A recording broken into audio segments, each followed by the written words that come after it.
taking shots at the enemy. I'm gonna make it to the top.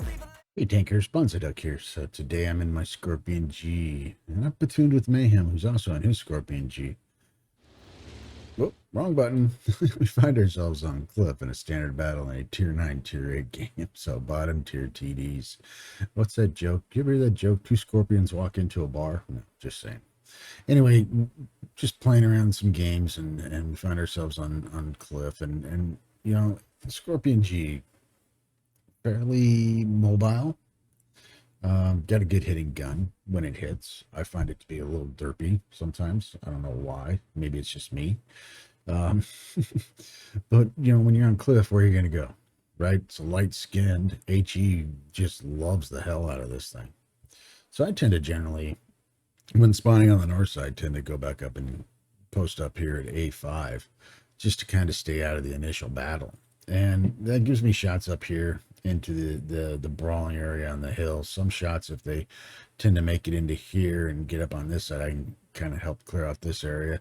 And sometimes I can get shots from here. So I can cover pretty much 3 areas from one location. Now, as the game rolls on, as you'll see in this game, there's times to make readjustments. And that's what's nice about the Skorpian G, is it's got the ability to move fairly quickly. I don't take the TD like, I generally, there are areas I don't go into generally on Cliff. I don't like to play this area here with the 1-2 because it's just a shooting fest. It's a slugfest. And if a tank gets in here, you're lit, and then you're getting shot by things you can't see.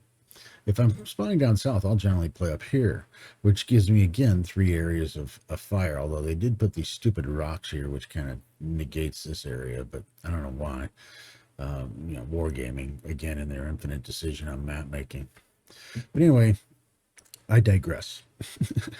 Mayhem and I are moving along. They do have a concept B, which is always a little stiff, you know, tough to deal with at times. Otherwise, wasn't anything in this lineup that really had me shaking in my boots. It was more or less, is my gun going to hit? Is RNG going to be favorable to me today? Because sometimes this thing hits like a laser beam, and then sometimes it just, I don't know what it's doing. And you'll see a couple of those shots like, where in the hell? But trying to get up here, roll up here quick, try to get to that tank first. And, you know, that was just a rush shot and wasn't ever going to make it. You know, that's one of those, if it hits, you know, you're lucky.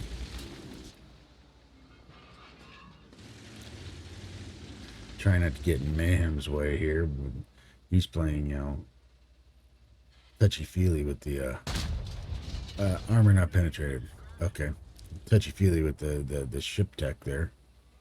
They're trying to acquire the same spot. Generally, 3 TDs in this area is not very good. It's too many tanks in one spot, right? But we have pretty good deployment. 2 E50s look like they're heading over to the east there.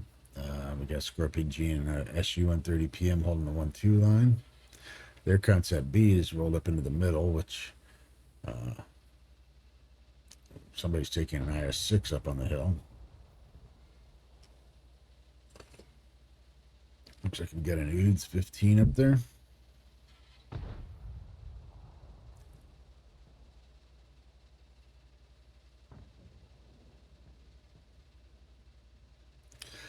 And just kind of hanging out here. You know, you're doing a lot of hurry up and waiting here. Just waiting for the battle to, well, I guess to move along. You know, get start, you know, making sense. I don't know what's the word I'm looking for. Progress. There we go. English is hard at times. I'm hoping that UDS 16, or is that an UDS 16? Yeah, UDS 16, not UDS 15. Hoping that UDS 16 rolls back or decides to go up the hill like he's doing right there. And hello Gator from the GFLC clan. Shout out to you.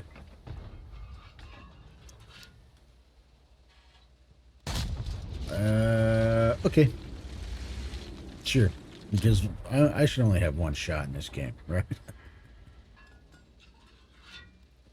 I can see that the Batchat and the E50 have rolled all the way around in behind him. Our other E50 is pushing in hard behind him. The IS-6B is pushing over that area.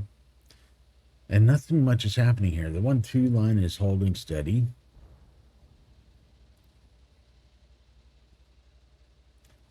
And I'm getting, I don't know, a little bit impatient, I guess. Oh, I probably should have taken that shot because it wasn't a good shot. It probably would have hit. But no, we'll take that shot and not do anything. It's about this time I think I'm getting a little tired. I'm like, you know what? I think I'm going to get out of here. I'm going to push around. I'm not sure. Yep, here we go. I'm done. I'm going to go help the guys over there on the east side. And he's like, cool. Catch you later. All right. And that's the nice thing about the Skorpian G is if you decide you need to be mobile, hit the gas and go. And it doesn't, I mean, it's not slow. I mean, it's not super fast. Don't get me wrong. It's not, oh, I don't know, LT 432 fast. But I mean, it gets along for a TD. I think it's probably the fastest TD, except for maybe the Conan Jagdpanzer 105. That's pretty fast. Anyway, we're rolling over here. The Batchat's getting smacked around. Now, given the standard way that this map is played, I got to be careful for TDs over in this area here, right? My counterparts. Not so much worried about these guys right here. This guy can get some shots, but if I come up over here, which I'm going to do, and that's come up here with the E50 and the Batchat, I got to worry about these guys, and I got to worry about these guys, because if I get lit, all of a sudden shots are going to come around. You're going to see that happen.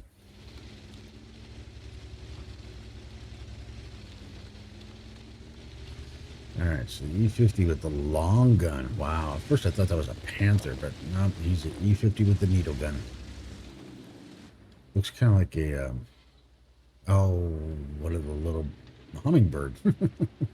That's right. We get hummingbirds down here in Texas at our house, and, you know, wife's got hummingbird feeders hanging out there. Those things are amazing. All right, so just rolling up here behind the bush, trying to.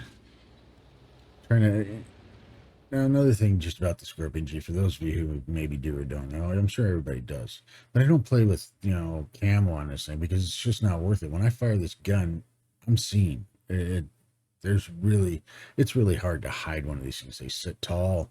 The gunfire, you know, you lose some camo on that. So I don't generally run the camo. I will run low noise exhaust, so. CS52 is going to sit there, and I'm going to take the last 44 hit points that he has. Push up here. I am worried about what's over there, to be honest with you. I am. But I'm going to try to play the odds here, right?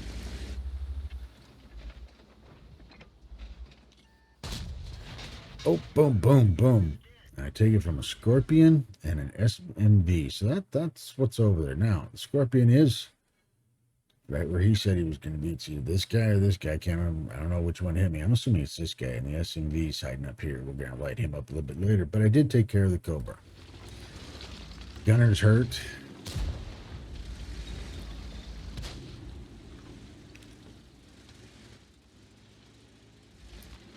Mayhem's pushing on the 1-2 line, but he finds himself to be the only one there, so he's heading out.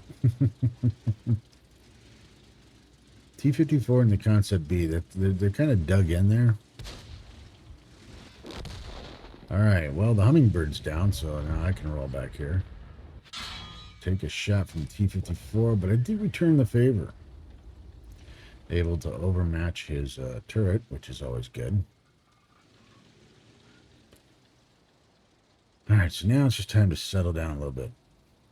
Low on hit points. We got 38 hit points left. You just need to settle down. Just relax. Take it easy.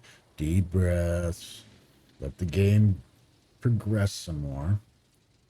There's their Skorpian G there. Oh, now the mutant's coming over here. So he's pushing me, and what he's trying to do is proxy light me, I'm assuming. Can't get a shot on Raphael 4. Can't get a shot on Skorpian G, whatever his name is.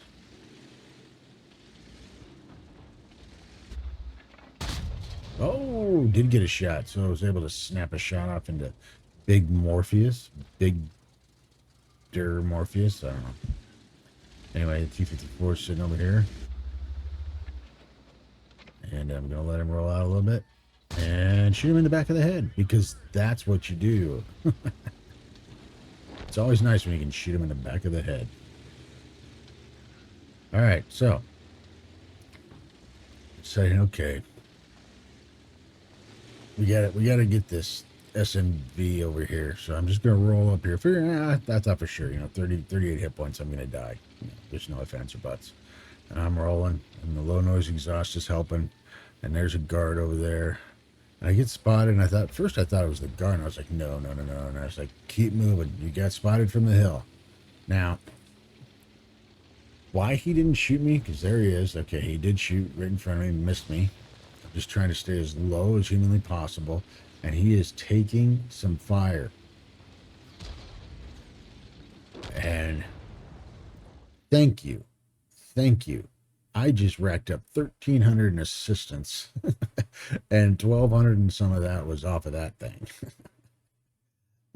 So that's kind of I enjoy that. Now, issue here, which is gonna make me pay, is I'm lining up a shot on the guard. Now, because of my habit that I've, like a lot of tankers, I guess, where you shoot and back up instead of shoot and maybe move. I'm going to pay for that here in just a second. Lining up the Skorpian. All right. And back up and die. I really have got to work on that. Anyway, we ended up winning. They were able to finish it off. I got a first class out of that. I got a spotter and fire for effect. 107,851 in credits, 4,818 in experience. I still managed to do 2,906 in damage. Got 3 kills for base XP of 1168. So number 1 in base XP and number 2 in damage. T30 was tearing it up. I fired 11 shots. Of those 8 hit, and of those 7 penetrated. So good grouping there. Not too bad. I mean, not terrible. I've seen worse. I did 2,126 from 300 meters out, and I assisted for 1,300. Yeah, thank you, SMV. I made some credits, made some good experience. So, I guess what's the moral to the story, right? Knowing when to make a move is just as important as knowing when to stay put. My gameplay is I'm aggressive. I'm an aggressive player, so I tend to make moves before I should. Something I'm working on, something I've struggled with my whole playing in this game is just I'm like, let's go. Charge, and it generally makes me suffer the wrath of the other team. But knowing, using a TD or a tank or whatever and the right ability to get in there and help out. And I think recognizing that is something that comes with experience. I'm well into 30,000 games now. So, I'm by no means a unicum, and, I can still learn a lot, but it does take some time to figure that out, as opposed to just going in and playing punchy face. Anytime you see a Skorpian G going right up to the front line with the heavies, I'm going to say 99% of the time, it's not going to work out well. But in this case it did, and small map and not easy to get around at times. So anyway, that is my Skorpian G on Cliff in a standard battle. If you like the video, hit the like button. If you don't like the video, hit the don't like button. But leave me a comment, let me know what you're thinking. This is Banzi Duck out.